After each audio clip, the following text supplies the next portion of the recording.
MLA కోట MLC ఎన్నికలకు notification జారీ అయింది. బ్రేకింగ్ న్యూస్ ఇదే. నోటిఫికేషన్ జారీ చేసింది తెలంగాణ అసెంబ్లీ కార్యాలయం. 2 ఎమ్మెల్సీలకు విడివిడిగా నోటిఫికేషన్ జారీ చేశారు. నేటి నుంచి ఈ నెల 18 వరకు నామినేషన్లు వేసేందుకు గడువు ఇచ్చారు. 29న ఎన్నిక జరగనుంది. అదే రోజు ఫలితాలు కూడా వెలువడనున్నాయి. 2 ఎమ్మెల్సీ స్థానాలు కాంగ్రెస్ గెలిచే అవకాశాలు ఎక్కువగా కనిపిస్తున్నాయి.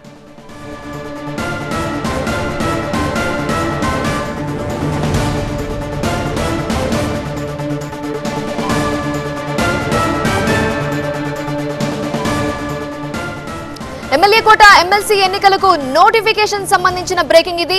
తెలంగాణ అసెంబ్లీ కార్యాలయం నోటిఫికేషన్ జారీ చేసింది. 2 ఎమ్మెల్సీలకు విడివిడిగా నోటిఫికేషన్ జారీ చేసింది. నేటి నుండి ఈ నెల 18వ తేదీ వరకు కూడా నామినేషన్లు వేసేందుకు గడువు ఇచ్చారు. 29వ తేదీన ఎన్నిక జరగబోతోంది.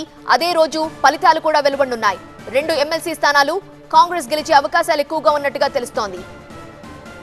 పూర్తి వివరాలు అందించడానికి మా స్పెషల్ కరెస్పాండెంట్ అగస్త్య లైవ్ లో సిద్ధంగా ఉన్నారు. అగస్త్య, ఈ ఎన్నికల్లో కాంగ్రెస్ కి విజయావకాశాలు ఎలా కనిపిస్తున్నాయి? ఎక్కువ అంటున్నారు కదా.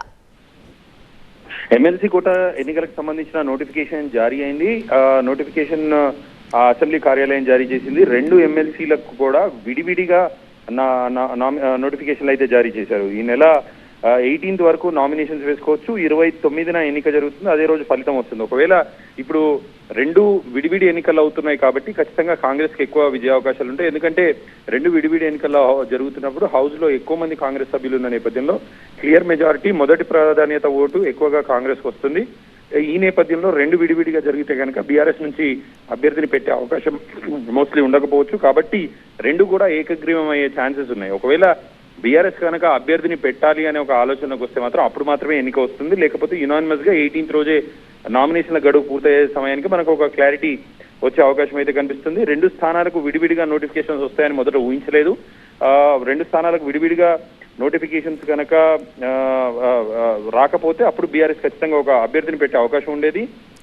అప్పుడు కాంగ్రెస్ కు కొంత కష్టతరంగా మారేది. కానీ ఇప్పుడు కాంగ్రెస్ కు 65, బీఆర్ఎస్ కు 39 మధ్య సంఖ్యాబలం ఉన్న నేపథ్యంలో విడివిడిగా ఎన్నికలు జరిగితే ఖచ్చితంగా 2 సీట్లు కూడా కాంగ్రెస్ కే వస్తాయి. ఈ కాంగ్రెస్ ఎవరిని పెడుతుంది ఈ 2 సీట్లకు అనేది మాత్రం ఇంట్రెస్టింగ్.